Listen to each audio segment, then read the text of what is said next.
If you're going to defend yourself against a bad guy, you got to have the fitness and the skills to do so.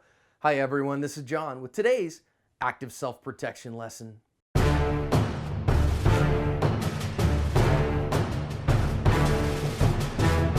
Today's lesson shows us an armed robbery in Algeria, and it shows us a very gutsy store owner who is going to fight for a long time against a knife-wielding armed robber and come out ahead in the end. We're going to learn some important lessons here about having the fitness for the fight, having the skills for the fight, and having the willingness to continue to take the fight to the bad guy until it's won.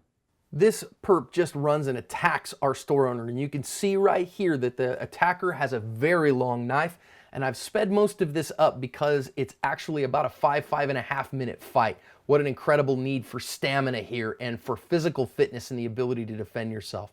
But I love that this gray-haired owner isn't taking this lying down. He is fighting back with everything that he has. And a lot of times, attitude comes first, and we see him here hand fighting with the guy over the knife. You see, we talk about the 5 Ds at active self-protection all the time: deflect, then dominate. It's not always easy to get through those, and we see him hand fighting over the knife.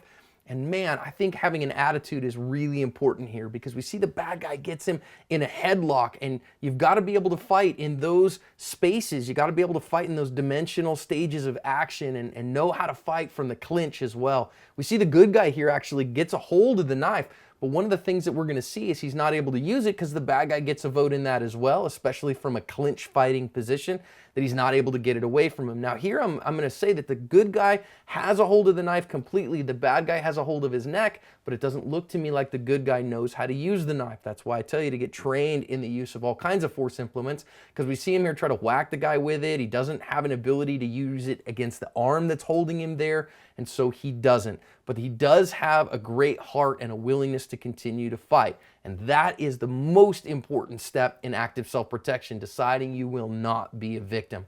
As the fight continues here, the good guy is continuing to hold the knife to where the bad guy finally disengages. And now he's trying to get out, and the good guy's trying to punch, or the bad guy's trying to punch at him so he can get out the door, and he finally does. This gentleman shows us in some significant ways here that attitude is first and foremost. You are the weapon, all else are just tools. Having the fitness to fight and the attitude to fight and the emotional fitness to go for it is incredibly important. And knowing how to practice those 5 Ds as well as fighting the clinch may be the difference between winning one of these fights and being the loser.